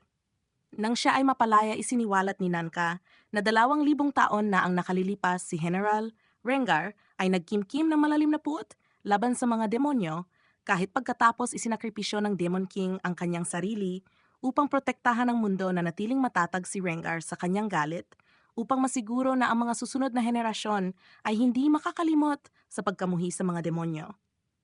Hinati niya ang mahika sa 2 bahagi. Ang isa ay ang arc spell na idinisenyo upang magtanim sa lahat ng tao ng pagkamuhi sa mga demonyo. Nang matuklasan ng kanyang guro na determinado pa rin siyang maghasik ng digmaan upang lipulin ang lahat ng mga demonyo, buong pagsisikap na pinigilan siya ng bayani na si Kanon. Hindi ba't totoo na palagi silang nakikipaglaban alang-alang sa kasalukuyang kapayapaan? Ngunit siya ay pinatay ng kanyang sariling mga kakampi at ng kanyang guro na kanyang pinagkatiwalaan. Marahil dahil sa pagkadismaya sa sangkatauhan si Kanon ay hindi na muling nagkatawang tao. Nais ni Rengar na ngayon ay kilala bilang Diego ng kawalang hanggan at paulit-ulit na muling pagsilang, kaya ginamit niya ang mahika upang kopyahin ang mga tao. Hanggat may natitirang isa sa mga pinagmulan ng mga kopya, sila ay patuloy na muling isisilang. Kaya hindi pa tuluyang namatay si Diego kanina at siya ay muling magbabalik. Nakiusap si Nangka kay Anos na patayin siya dahil siya ang susi ng pagkopya ng mga nilalang at tanging sa kanyang kamatayan, titigil ang walang katapusang muling pagkabuhay ng mga kopya. Maliwanag na sa 2,000 taon si Nangka ay nagdurusa at ngayoy pagod na pagod na. Habang handa na si Anos, nabigyan siya ng paglaya, muling nagbalik si Diego na parang linta na gum sa dugo kasama ang kanyang hukbo, ngunit bago pa man siya makalapit kay Anos sa lugar kung saan naroroon ang banal na espada, dumating din si Avos, kasama ang natitirang 3 matatandang demonyo. Nang makitang tinangkang kunin ni Avos ang banal na espada, mapanuyang ngumiti si Diego at idineklara na walang demonyong makakahawak sa espada maliban sa bayani na si Canon. Ngunit sa harap ng kayabangan na iyon, agad na hinugot ni Avos ang banal na espada. Matapos talunin si Diego, hinarap ni Avos si Anos mismo, walang takot niyang ipinahayag na siya ang malupit na haring demonyo na si Avos at agad na naglunsad ng pag-atake gamit ang banal na espada, subalit lahat ay nawasak lamang ni Anos. Ang tunay na layunin ni Avos ay muling magpasiklab ng digmaan, kailangan niya ng dilim upang lubos na lamunin ang mundo. Ang pagnanakaw sa banal na espada ang siyang formal na nagtulak sa alitan sa pagitan ng mga tao at mga demonyo. Mabilis na kumalat sa 2 panig ang balita tungkol sa nalalapit na digmaan, Kaya't kapwa, nagsimulang magmobilisa ang kanilang mga hukbo bilang paghahanda para sa ikalawang malaking opensiba. Upang maiwasan ang pagkamatay ng mga inosente, binalak ni Anos na siya lamang ang haharap sa mga hukbo ng tao at demonyo. Ngunit tumutol ang kanyang mga kasamahan, mga kaibigan at mga alagad. Dahil hindi nila hahayaang mag-isa siyang lumaban sila, ay handang tumindig sa tabi niya anumang oras. Bago sumapit ang araw ng digmaan, pinuntahan niya si Misa upang kunin ang kalahati ng kwintas at nangakong babalik siya ng ligtas matapos ang digmaan. Sa mismong araw ng laban, nagsimulang hatiin ng lahat ang kanilang mga puwersa ayon sa plano. Sina Sasha at Misa ay naatasang pigilan ang mga pasugod na hukbo patungo sa mundo ng tao. Sina Misa at Ray naman ay nasa unahan upang talunin ang mga hukbong manggagaling sa kagubatan. Ang 7 matatatandang demonyo ay naatasang humarap sa 3 Tridor na matatandang demonyo at si Avos ay iwan kay Anos upang kanyang labanan. Dumiretso si Anos sa kastilyo upang pilitin lumabas si Avos ngunit tila wala siya doon. Samantala, matapos matagumpay na matapos ang kani-kanilang misyon, lahat ay nagpadala ng mensahe kay Anos upang ipanatag ang kanyang loob. Tanging ang bahagi ni Misa ang may problema. Dahil matapos niyang lipulin ang hukbo sa gilid ng kagubatan, bigla siyang nawala kasunod ng isang pagsabog. Pinaghinalaan ni Anos ang kilos ni Avos, kaya't agad siyang lumikha ng mga hadlang upang pigilan itong makalabas ng mundo ng mga demonyo, at nang siya ay dumating taman nga siya nakulong si Avos sa loob ng kanyang mga hadlang. Mabilis na sumabak ang dalawa sa isang matinding laban sa bilis ng kidlat, walang nagbigay daan sa isa't isa. Sa isang malapitan na paggalaw, inabot ni Anos at kinuha ang kwintas mula sa lig ni Avos, at tama iyon ito ang kaparehong kwintas na hawak ni Misa noong gabi na kinuha ito ni Rai. Nakakagulat na si Rai pala si Avos, at higit pang nakakagulat siya rin ay ang bayani na si Kanon. 2,000 taon na ang nakaraan, ang mga tagasunod ni Rengar ay hindi lamang pinatay si Kanon, kundi binalak din nilang lipulin si Anos 2,000 taon makalipas. Isang malaking pagkakamali para sa sangkatauhan ang ninais nilang patayin ang isang dakilang nilalang tulad ni Anos. Upang itamang pagkakamaling ito, napilitan si Ray na makialam sa proseso ng muli. Ito rin ang dahilan kung bakit lahat ay naniniwalang ang malupit na haring demonyo ay si Avos. Ipinunla ni Rengar sa sangkatauhan ang lubos na pagkamuhi sa mga demonyo, at tanging sa pagkamatay ni Anos, mababasag ang sumpa ng pagkamuhi ng tao laban sa kanila. Bilang isang bayani, alam ni Ray na kailangan niyang akuin ang responsibilidad ng pagtutuwid sa pagkakamali ng sangkatauhan. Pinili ni Ray na muling isilang sa mundo ng mga demonyo at pasimula ng isang digmaan sa pagitan ng dalawang panig na may layuning mamatay kapalit ni Anos. Sa paggawa nito, hindi lamang mabubura ang sumpa sa puso ng mga tao, kundi hindi na rin kailangang magsakripisyo ni Anos. Ang mundong ito ay nangangailangan ng isang haring demonyo na tulad niya upang mapanatili ang kapayapaan. Gayunman, bilang isang kaibigan sa loob ng dalawang buhay, hindi hahayaang mamatay si Ray ni Anos bilang kapalit niya. Kaya't sumabak ang dalawa sa isang labanan na ang tanging layunin ay protektahan ang isa't isa at panatilihin ang kapayapaan ng mundo. Sa isang pag-atake ni Kanon, tumalon si Rai sa hangin upang iwasan ang suntok at sabay gumamit ng mahika upang sirain ang isa sa kanyang pinagmulan.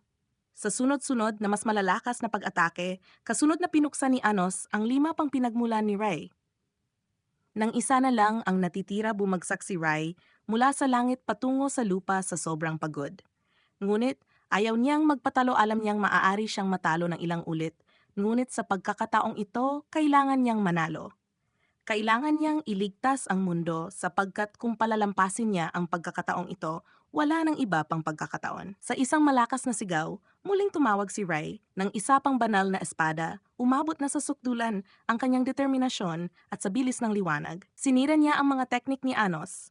Pagkatapos, siya ay sumugod diretso sa apoy na nilikha ni Anos at nagbigay ng isang matinding hiwa. Gayunman, sa napakahalagang sandaling iyon, hindi lumaban si Anos. Hinayaan niyang tamaan ng espada ni Rai ang kanyang pinagmulan. Dahan-dahang bumaba ang mga pader na nakapalibot sa kanila at nagpalit ng kasuotan si Anos kay Rai, pagkatapos ay sinuot niya ang maskara ni Avos. Sa ganitong paraan, muling naipakita sa lahat ang eksena ng bayani na si Kanon na pinapatay ang malupit na haring demonyo. Mula pa sa simula, balak na ni Anos na patayin siya ni Rai sa harap ng lahat, kaya mapipigilan ang digmaan, mababasag ang sumpa ng pagkamuhi ng tao at maililigtas si Rai mula sa sakripisyo. Sa isang hakbang tinamaan niya ang tatlong layunin gaya ng kanyang plano. Bago mawala ay iniutos niya sa mundo ng mga demonyo na agad na umatras ang kanilang mga hukbo pabalik sa kanilang teritoryo bago bumalik ang malupit na haring demonyo. Walang sinuman ang dapat magpadala ng hukbo para umatake sa mga tao ng walang pahintulot. Tulad ng 2,000 taon na ang nakalipas minsan pa pinili ni Anos na magsakripisyo para protektahan ang kapayapaan ng mundo. Magpakailanman, siyang mananatiling walang hanggang bayani sa puso ni Rai at ng mga tao ng mundong ito. Maaring isipin ng ilan na doon na matatapos ang lahat, ngunit hindi ang sakim na si Rengar matapos niyang patayin si Anos, agad niyang ninais na lipulin ang buong mundo ng mga demonyo. Nagpakita siya bilang higanteng Rengar at binalak na gamitin ang kapangyarihan ng isa sa mga kopya ni Jessica upang pasimulan ang isang pagsabog na gugunaw sa lahat ng demonyo. Harap sa kanyang guro na nawalan ng pagkatao, gusto ni Rai na siya mismo ang magbigay ng kapahingahan sa kanya. Ngunit protektado na ngayon ng banal na liwanag ang kanyang katawan, kaya't walang epekto ang mga hiwa ng espada ni Rai.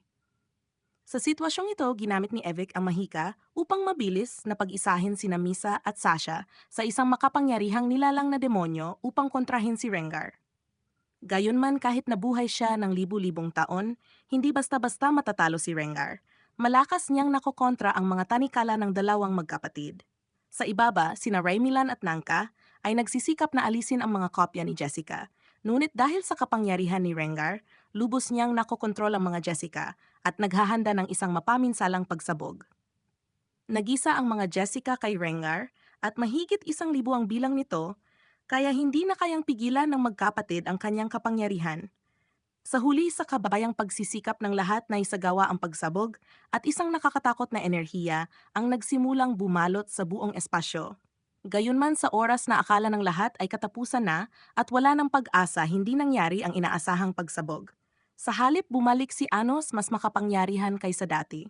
Lumabas na ginamit ni Anos ang atake ni Rai bilang katalista upang muling buuin ang kanyang pinagmulan at bumalik. Isang bagay na tanging ang ninunong malupit na haring demonyo lamang ang kayang gawin. Bagamat may pag-aalinlangan si Rengar kay Anos, hindi siya sumuko, sa halip ay naging mapagmataas siya at naniwalang ito na ang pagkakataon upang patayin siyang muli. Mabilis na nag-activate si Rengar ng isang spell array upang pilitin ang mga tao na isuko ang kanilang kapangyarihan, dahilan upang maramdaman nilang sasabog ang kanilang mga ulo, ngunit kahit ito ay ikamatay nila, hindi siya titigil dahil ang kanyang puso ay tuluyan ng kinain ng pagkamuhi. Gayunman, ang atake ng espada ni Rengar ay hinarang ni Ray. Hindi na siya kayang tumayo lamang at panoorin ang laban. Alam niyang kailangan niyang mag-ambag ng kanyang lakas para sa mundong ito. Sabay silang sumugod kay Rengar. Sunod-sunod na hiniwa ni Ray ang hadlang na nakapalibot sa kanya habang ginamit ni Anos ang mga tanikala upang igapos siya. Ngunit tila walang bisa ito. Sa halip si Anos nakakabuhay lamang at hindi pa lubusang nakabawi ng lakas ay nasugatan ni Rengar. Napangiti ng palihim si Rengar, tiwala na sa pagkakataong ito ay matalo na niya si Anos. Subalit kasabay ng orihinal na awitin ng mga dalaga, biglang lumakas ang mahika ni Anos na malaki. Nabigla si Rengar sa galaw na ito at dali-daling itinapat ang kanyang espada sa mga dalaga. Sa sandaling iyon, pinamunuan ni Nanka ang mga hukbo upang protektahan ang mga dalaga ng Unification Party. Mula pa sa simula ng laban, alam na nila kung sino ang tunay na kaaway at sino ang kakampi. Sa tulong ng mga hukbo sa ibaba at si Anos, na ayaw nang pahabain pa ang labanan, ginamit ni Anos ang espada mismo ni Rengar bilang daluyan upang pabagsakin ang isang kidlat na nagpasakit ng matindi kay Rengar. Nang makitang ayaw pa ring magbalik loob si Rengar, mula sa itaas ginamit ni Rai ang banal na espada upang hiwain siya at tuluyang bumagsak siya. Oras na upang tapusin ito, sabi ni Anos. Tumingin ka sa mundo sa huling pagkakataon. Kasabay noon, tinawag niya ang mahiwagang espada ng Haring Demonyo sa kanyang kamay at sabay kay Ray, nagbigay sila ng isang kritikal na atake gamit ang kanilang pinagsamang espada sa gitna ng noo ni Rengar. Sa sandaling iyon, nakagawa lamang ng isang sigaw si Rengar bago tuluyang mabura mula sa mundo. Bago niya tuluyang ipinikit ang kanyang mga mata, tila nasilayan ni Rengar ang pangitain ng kanyang asawa at anak na naghihintay upang samahan siya. Sa kabila ng lahat ng pagkamuhi, pumanaw siya ng payapa, kuntento sa kanyang wakas. Matapos ang labanan, bumalik ang kapayapaan gaya ng dati. Muling naghiwalay sina Misa at Sasha bilang dalawang individual. Hindi na rin kailangang magsakripisyo ni Nangka. Nang magkita sina Ray at Milan, mahigpit silang nagyakap sa matamis na kaligayahan. Pagkatapos masiguro ni Anos, naligtas ang lahat, inimbitahan niya ang magkapatid at pati na rin si Nangka sa kanilang tahanan. Gaya ng nakasanayan, mainit silang tinanggap ng kanyang mga magulang. Nagsalo sila sa isang masaya at walang hanggang piging. Sa kabutihang palad, matapos ang lahat bawat isa, ay nagkaroon ng sarili nilang ganap na wakas.